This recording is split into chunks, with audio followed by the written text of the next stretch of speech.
तो दोस्तों, पिछली वीडियो में हमने चैप्टर नंबर 9 की प्रश्नावली 9.1 यानी कि बीजीय व्यंजक और सर्वसमीकाएँ का पहला क्वेश्चन हम लोगों ने सॉल्व किया था और कुछ बेसिक कंसेप्ट्स समझने की कोशिश की थी।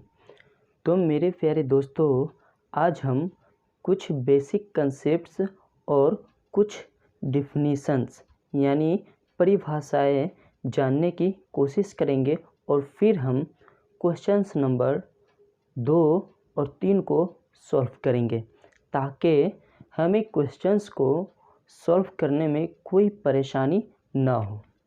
तो मेरे प्यारे दोस्तों, सबसे पहले हम यह समझेंगे कि एक पदी क्या होती है, यानी कि पद के बारे में जानेंगे। पद कितने प्रकार के होते हैं।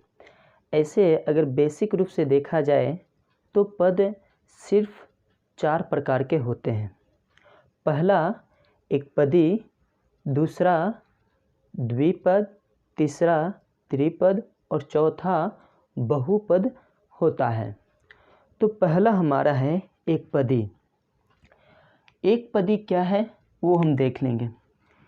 एक पद वाला व्यंजक, एक पद वाला जो व्यंजक होता है उसे हम एकपदी कहते हैं।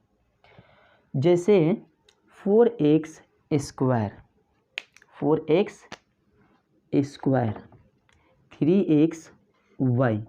इसमें क्या है, इसमें आपको कहीं भी कोई साइन दिखेगा नहीं, और यदि दिखेगा भी तो सिर्फ और सिर्फ एक ही साइन दिखेगा। यहाँ 4x स्क्वायर कहने का मतलब है इसके सामने कोई साइन नहीं है, कोई चिन्ह नहीं है, इसका मतलब है कि यह प्लस में है। दूसरा है हमारा 3xy, इसके भी आगे कोई साइन नहीं है, इसका मतलब है यह प्लस में है। यहाँ हमारा है -7z, -7z एक पद हुआ। फिर है 5xy square, 5xy square, x square और x, ये सभी एक पद हैं, इसी को हम एक पदी कहते हैं। इत्यादि बहुत सारा आप एग्जाम्पल ले सकते हैं। फिर हमारा दूसरा है द्विपद। तो द्विपद क्या होता है, जिस तरह से हमने समझा एक पद के बारे में, उसी एक पदी को यदि हम दो एक पदी को लेकर के घटा दे या फिर जोड़ दें तो वह द्विपद हो जाएगा। दो पदों वाले व्यंजक द्विपद कहलाता है। क्या कहलाता है? द्विपद कहलाता है। कितने पद वाले? तो 2 पद वाले व्यंजक द्विपद कहलाते हैं। जैसे हम एग्जाम्पल देख लेते हैं a + b। अब देखिए यहाँ पर a जो है, a के पहले कोई साइन नहीं है, इसका मतलब है कि a प्लस में है। तो a + b, इसमें 2 पद हैं, एक a हो गया और एक b हो गया, तो यह द्विपद हो गया। फिर अगला हमारा है 4l यानी 4l + 5m, इसमें भी 2 पद हैं, a + 4, ये भी 2 पद है। 2x स्क्वायर - y स्क्वायर, मतलब 2x स्क्वायर यानी x का घात 2 - y स्क्वायर y का घात 2, यह भी द्विपद का ही एग्जाम्पल है, उदाहरण है, इत्यादि। तीसरा हमारा है त्रिपद। अब हमने क्या देखा कि एक पदी से ही हमने द्विपद बनाया, यानी कि एक पद को अगर 2 बार जोड़ा जाए तो वह द्विपद होता है। अब वही एक पद को यदि हम 3 बार जोड़ेंगे या फिर घटाएंगे तो वह त्रिपद कहलाएगा। जैसे 3 पदों वाले व्यंजक त्रिपद कहलाता है। 3 पदों वाले व्यंजक त्रिपद कहलाता है। एग्जाम्पल है हमारा a + b + c। इसमें कितने पद हुए?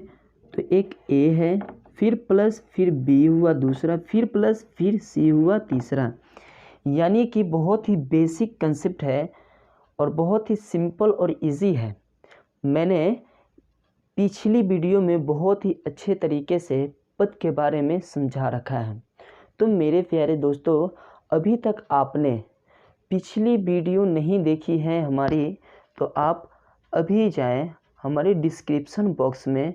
मैंने डिस्क्रिप्शन बॉक्स में लिंक दे रखी है, पहले आप उस वीडियो को देखें, फिर इस वीडियो को देखें, तब देखें आपको पूरी की पूरी कंसेप्ट समझ में आ जाएगी।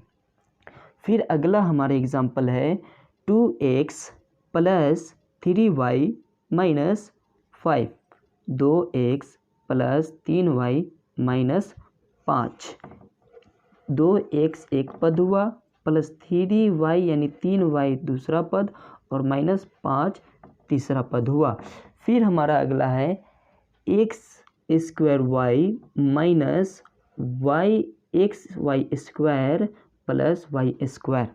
इसमें भी हमारा 3 पद है, एक है x² y, दूसरा है -xy² और तीसरा है +y²। अब हम बात करेंगे चौथे पद के बारे में जो बहुपद है। तो ये सभी पदों को मिलाकर यानी कि ये टोटल पद क्या है, बहुपद ही कहलाएगा। यदि हम अलग अलग विभाजन करके देखें तो एक पदी, द्विपद, त्रिपद कहेंगे। और यदि सिंपल शब्दों में अगर देखा जाए और कहा जाए तो ये सभी हमारा बहुपद है। यानी कि इसका मतलब क्या हुआ कि बहुपद किसे कहते हैं, तो एक और एक या एक से अधिक पदों वाली संख्या, क्या एक या एक से अधिक पदों की संख्या कुछ भी हो सकती है, उसे हम बहुपद कहते हैं, वह बहुपद कहलाता है। एग्जाम्पल में है हमारा a + b + c + d, एक पद हुआ, b + b 2 पद, +c 3 पद और +d 4 पद। अब यहाँ देखिए, यहाँ पे 4 पद आया तो यह बहुपद हुआ, और यहाँ पे सिंपल एक ही पद है 3xy, यह भी बहुपद है। अब यहाँ अगला है हमारा 7xyz - 10, फिर है 2x + 3y + 7z, 2x + 3y + 7z, यह भी हमारा क्या है, बहुपद है।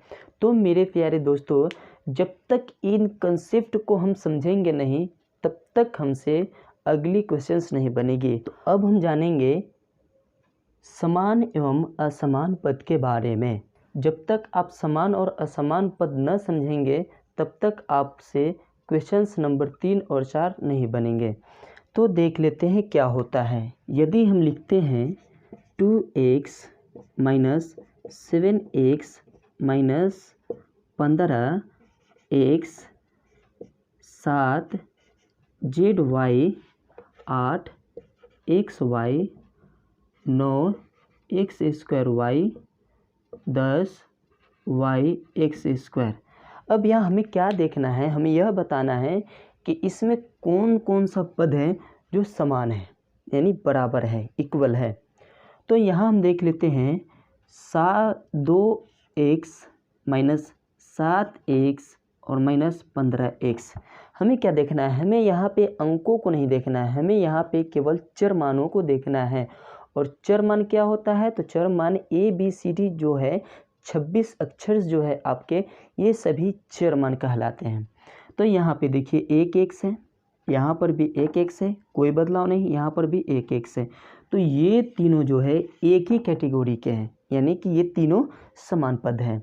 अब यहाँ देखते हैं 7zy है और इसमें दूसरा नहीं है, तो ये हमारा एक अलग पद हुआ। और एक और यदि हम ले लेते हैं -8yz, तो देखिए यहाँ पे बहुत सिंपल है। अब यहाँ पे यह देख कर नहीं घबराना है कि यहाँ पे zy है और यहाँ पे yz है। कहने का मतलब यह है मेरा कि जो चर पद है वो इधर उधर हो सकता है, कोई दिक्कत नहीं है, क्योंकि इसमें भी z है तो इसमें भी z है, और इसमें भी y है तो इसमें भी y है। आप इसको आसानी से सजा सकते हैं, यानी कि z से पहले y आता है तो y को पहले कीजिएगा, तो तो बेहतर रहेगा।